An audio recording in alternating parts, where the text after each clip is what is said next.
standing here with the leader of the Labour Party, Mr. Julius Abure. Julius, how are you doing? Very fine. That's good to hear. That's good to hear. So the first question I want to ask is, Peter Obi, he's not here at the minute, but how do you feel his policies are going to affect Nigeria for the better? Well, he has one cardinal program, and that program is moving Nigeria from consumption to production. The major challenge the country is having is because the country is not a productive country. There are no industries. The country is a mono economy. And therefore, Peter Obi's cardinal program is to move the country from being a consumption country to a production country. And in every productive activity, what is key is labor. Labor is key to every productive activity. And once there is labor involved in any activity, it necessarily follows that you need education. Education will continue to provide the human resource, will continue to train the human resource that you need for productive activity to move on.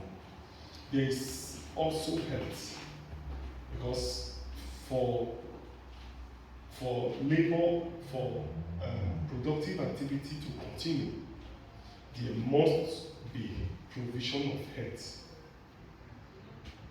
In addition to health, you need security. Security of lives and property is key to every productive activity. Power, provision of power is also key to every productive activity, because without power, you cannot produce.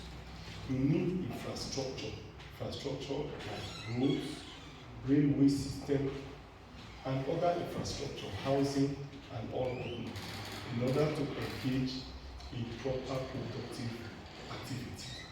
We need unity. The country today is divided more than ever before.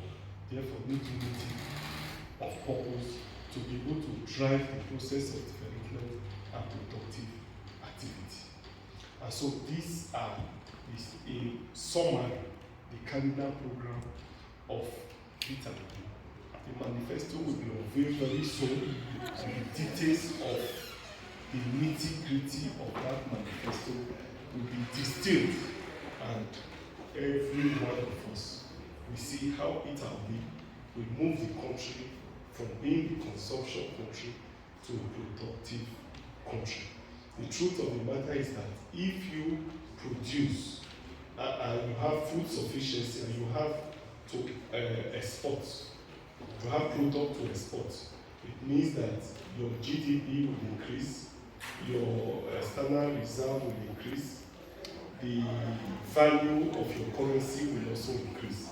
All of this put together is his cardinal program. And the summary of it all is that people will be lifted out of poverty because jobs will be created. People will be lifted out of hunger because hunger will be reduced to its barest minimum.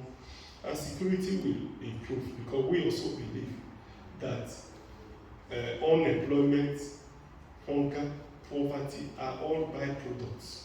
I mean, insecurity is a byproduct of hunger, poverty, and unemployment.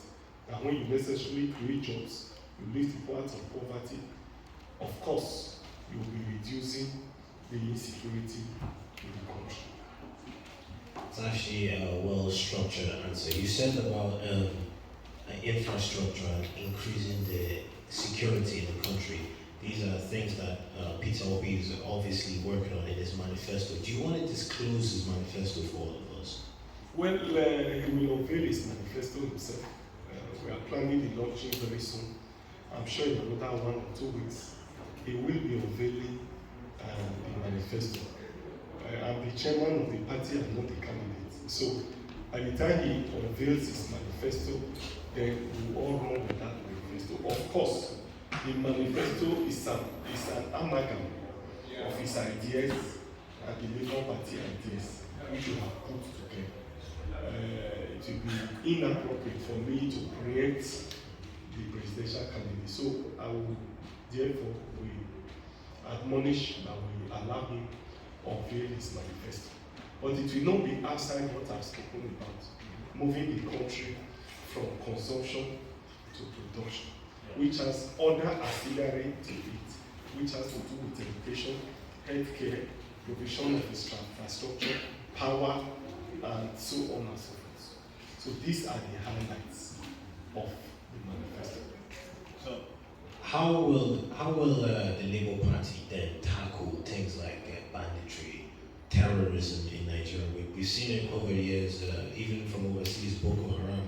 Nigeria have been receiving a lot of, say, bad publicity. So how will this be tackled? Well, I need to first of all state clearly that the issue of insecurity in Nigeria, government is paying lip service to it. The government of the day is not serious in tackling the issue of insecurity. I therefore believe that immediately the Labour Party wins and has no cooperation with the bandits, it will go a long way in reducing banditry and Boko Haram in Nigeria. In addition to this, I have maintained that why crime and criminality is thriving in Nigeria is because of the high rate of hunger and unemployment. And therefore, when we begin to tackle the issue of unemployment and hunger in the country, it will go a long way in reducing the issue of security. Like I said, insecurity is a byproduct of hunger and unemployment. And by the time you begin to create jobs and you lift people out of poverty, you lift people out of hunger, the insecurity will reduce. This is not to say that there are no other ancillaries to it. We are going to decentralize the Nigerian police force because we believe that there's no reason why we should not have state police and even local government police. The security architecture in Nigeria needs to be decentralized. The situation where you have only one Inspector General of Police overseeing 36 states of the Federation is one of the reasons why we have insecurity in the country.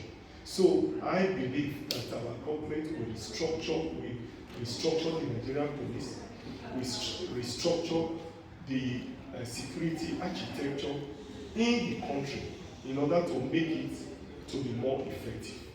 We are also going to use technology. The best way to fight insecurity is to employ the use of technology. We use technology to fight insecurity in the country.